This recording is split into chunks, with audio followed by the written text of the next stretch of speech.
Hello students, आज हम लोग बात करने जा रहे हैं आर्थिक समीक्षा 2020-21 की। तो आज की हमारी आर्थिक समीक्षा के बारे में हम बात कर लेते हैं। 29 जनवरी 2021 को केंद्रीय वित्त एवं कॉर्पोरेट कार्य मंत्री निर्मला सीतारमण ने संसद में आर्थिक समीक्षा 2020-21 पेश किया। इसके अनुसार वित्त वर्ष 2021-22 में भारत की जीडीपी के दर 7.7% रहने का अनुमान है। वित्त वर्ष 2021-22 में भारत की वास्तविक जीडीपी वृद्धि दर 11% और सांकेतिक जीडीपी वृद्धि दर 15.4% रहेगी। अंतर्राष्ट्रीय मुद्रा कोष IMF के अनुसार भारत अगले 2 वर्षों में सबसे तेजी से बढ़ने वाली अर्थव्यवस्था बन जाएगा। व्यापक टीकाकरण अभियान, सेवा क्षेत्र में तेजी से हो रही बेहतरी और उपभोग एवं निवेश में त्वरित वृद्धि की बदौलत V आकार में आर्थिक विकास होगा। इस वर्ष कृषि वृद्धि दर 3.4% रहेगी, जबकि उद्योग वृद्धि 9.6% और सेवा वृद्धि दर 8.8% रहेगी। सेवा क्षेत्र, विनिर्माण और निर्माण क्षेत्र का सबसे अधिक नुकसान उठाना पड़ेगा। भारत में चालू खाता अधिशेष वित्त वर्ष 2021 में जीडीपी का प्रतिशत 2 रहेगा, जो 17 वर्षों के बाद ऐतिहासिक उच्चतम स्तर है। कोविड-19 महामारी के कारण पूरे विश्व को आर्थिक मंदी का सामना करना पड़ा। आकलन के अनुसार वैश्विक आर्थिक उत्पादन 2020 में 3.5% की कमी दर्ज की जाएगी।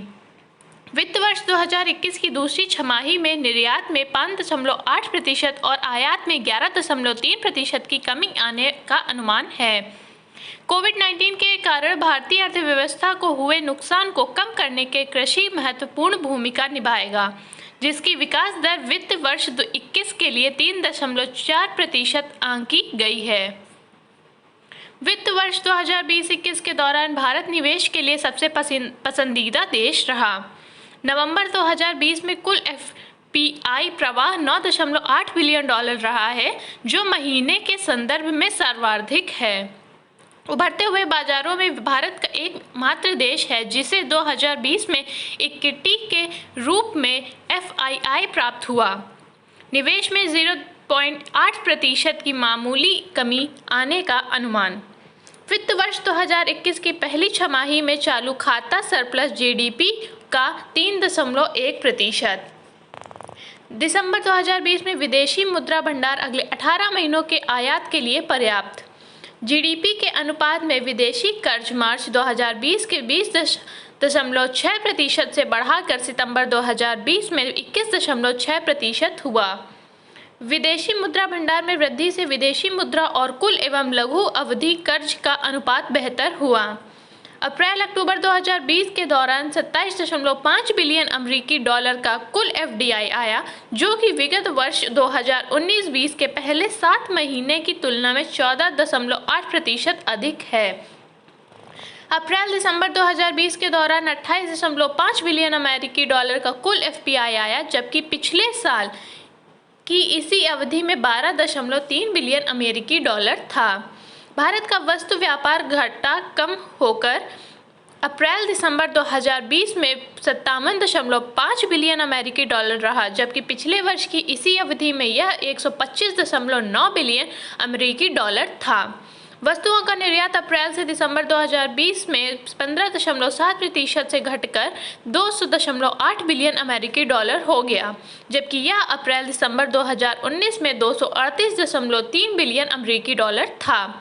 पेट्रोलियम तेल और लुब्रिकेंट्स POL निर्यात ने समीक्षाधीन अवधि के दौरान हमारे निर्यात प्रदर्शन में नकारात्मक योगदान किया। गैर POL निर्यात कृषि और संबद्ध उत्पादों, औषधि एवं फार्मास्यूटिकल्स और खनिज तथा अयस्क के वृद्धि दर्ज की गई। वस्तुओं का कुल आयात अप्रैल-दिसंबर 2020 में 29.1% से घटाकर 258.3 बिलियन अमेरिकी डॉलर हो गया, जबकि यह पिछले वर्ष की इसी अवधि में 364.2 बिलियन अमेरिकी डॉलर था।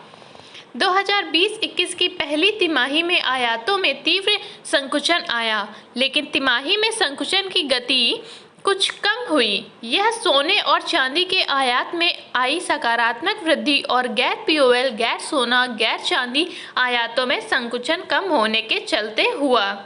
उर्वरकों, खाद्य तेल, औषधि और फार्मास्यूटिकल्स, कंप्यूटर हार्डवेयर और उससे जुड़े साजो सामान में गैर पीओएल, गैर सोना और गैर चांदी आयातों की वृद्धि में सकारात्मक योगदान दिया।